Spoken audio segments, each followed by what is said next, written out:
नमस्कार दोस्तों, आज के हमारे इस वीडियो में हम आपके लिए आमल की एकादशी की पौराणिक व्रत कथा लेकर आए हैं। दोस्तों, आमल की एकादशी के दिन आंवले के पेड़ की पूजा की जाती है। ऐसा कहा जाता है कि आंवले के पेड़ में भगवान विष्णु का वास होता है। भगवान श्री कृष्ण ने गीता में कहा है, मैं वृक्षों में पीपल के समान हूँ तथा तिथियों में एकादशी के समान हूँ, जो मनुष्य के लिए कल्याणकारी है। यह आमल की एकादशी सभी पापों का नाश कर व्यक्ति को मोक्ष की प्राप्ति कराने वाली है।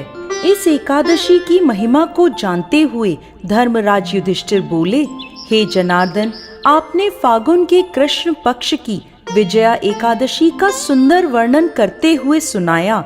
अब आप फागुन मास के शुक्ल पक्ष की एकादशी का क्या नाम है, इसकी क्या विधि है, कृपा कर मुझे बताएं। तब भगवान श्री कृष्ण बोले, हे राजन, फागुन मास के शुक्ल पक्ष की एकादशी का नाम आमल की एकादशी है। इस व्रत के करने से समस्त पाप नष्ट हो जाते हैं तथा इसके प्रभाव से 1000 गोदान का फल प्राप्त होता है। इस व्रत के करने से समस्त पाप नष्ट होते हैं। हे राजन, अब मैं आपको महर्षि वशिष्ठ जी द्वारा राजा मांधाता को सुनाई गई पौराणिक कथा सुनाता हूँ, ध्यान पूर्वक सुनिए। राजा मांधाता बोले, हे वशिष्ठ जी, यदि आप मुझ पर कृपा करें तो किसी ऐसे व्रत की कथा कहिए जिससे मेरा कल्याण हो। महर्षि वशिष्ठ बोले, हे राजन, सब व्रतों से उत्तम और अंत में मोक्ष देने वाली आमल की एकादशी के व्रत का मैं वर्णन करता हूँ। एक वैदिक नाम का नगर था, जिसमें ब्राह्मण, क्षत्रिय, वैश्य और शूद्र चारों वर्ण आनंद सहित रहते थे। उस नगर में सदैव वेद ध्वनि गूंजती रहती थी तथा पापी, दुराचारी, नास्तिक लोग उस नगर में नहीं रहते थे। उस नगर में चैत्रथ नामक चंद्रवंशी राजा राज्य करता था।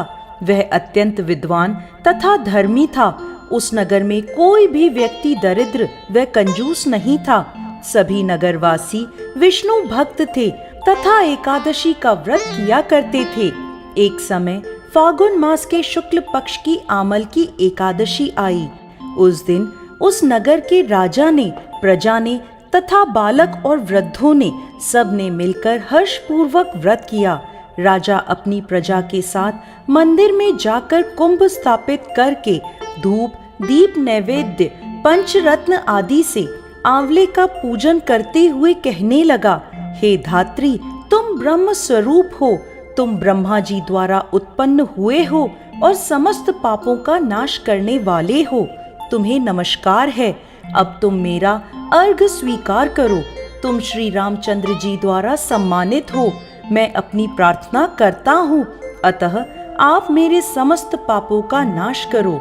उस मंदिर में सब ने रात्रि में जागरण किया। रात के समय वहाँ एक बहेलिया आया जो अत्यंत पापी और दुराचारी था। वो अपने परिवार का पालन जीव हत्या करके किया करता था। भूख और प्यास से अत्यंत व्याकुल वह बहेलिया उस जागरण को देखने के लिए मंदिर के एक कोने में बैठ गया और विष्णु भगवान तथा एकादशी महात्म्य की कथा सुनने लगा। इस प्रकार अन्य मनुष्यों की भांति उसने भी सारी रात जागरण करके बिता दी। सुबह होते ही सब लोग अपने अपने घर चले गए तो बहेलिया भी अपने घर आ गया। घर आकर उसने भोजन किया। कुछ समय बीतने के पश्चात उस बहेलिये की मृत्यु हो गई, मगर आमल की एकादशी के व्रत तथा जागरण से उसने राजा विदुरथ के घर जन्म लिया और उसका नाम वसुरथ रखा गया। बड़ा होने पर जब वसुरथ राजा बना तो उसकी एक बहुत विशाल सेना थी जो धन धान्य से परिपूर्ण थी। वो 10,000 ग्रामों का पालन करने लगा। उसका तेज सूर्य के समान था। उसमें चंद्रमा के समान कांति थी। भगवान विष्णु के समान उसमें वीरता थी और पृथ्वी के समान वो क्षमा करने वाला था। वह अत्यंत धार्मिक, सात्विक, कर्मवीर और विष्णु भक्त था। वो अपनी प्रजा को दान आदि कर समान भाव से पालन किया करता था। एक दिन राजा शिकार खेलने के लिए गया। दैवयोग से वो मार्ग भटक गया और दिशा ज्ञान ना होने के कारण उस वन में एक वृक्ष के नीचे सो गया।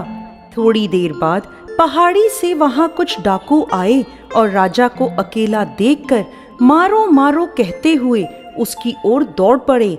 वो कहने लगे कि इस दुष्ट राजा ने हमारे माता पिता, पुत्र पौत्र आदि अनेक संबंधियों को मारा है तथा देश से निकाल दिया है, अतः इसको अवश्य मरना चाहिए।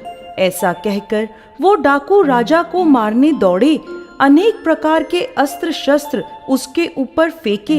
ये सब अस्त्र शस्त्र राजा के शरीर पर गिरते ही नष्ट हो जाते और उनका वार पुष्प के समान प्रतीत होता। अब उन डाकुओं के अस्त्र शस्त्र उल्टा उन्हीं पर प्रहार करने लगे, जिससे वो डाकू मूर्छित होकर गिरने लगे। उसी समय राजा के शरीर से एक दिव्य स्त्री उत्पन्न हुई। वह स्त्री अत्यंत सुंदर होते हुए भी उसकी भ्रकुटी टेढ़ी थी। उसकी आंखों से लाल लाल अग्नि निकल रही थी, जिससे वह दूसरे काल के समान प्रतीत होती थी। वह स्त्री डाकुओं को मारने दौड़ी और थोड़ी ही देर में सभी डाकुओं को मार दिया। जब राजा की नींद खुली तो डाकुओं को मरा देखकर वो सोचने लगा कि इन्हें किसने मारा, इस वन में मेरा हितैषी कौन है। वह ऐसा विचार कर ही रहा था कि तभी एक आकाशवाणी हुई, हे राजन, इस संसार में विष्णु भगवान के अतिरिक्त कौन तेरी सहायता कर सकता है। इस आकाशवाणी को सुनकर राजा अपने राज्य में आ गया और सुखपूर्वक राज्य करने लगा। महर्षि वशिष्ठ आगे कहते हैं, हे राजन, यह आमल की एकादशी के व्रत का प्रभाव था। जो मनुष्य इस आमल की एकादशी का व्रत करते हैं वह प्रत्येक कार्य में सफल होते हैं और अंत में विष्णु लोक को जाते हैं। जय श्री हरि विष्णु।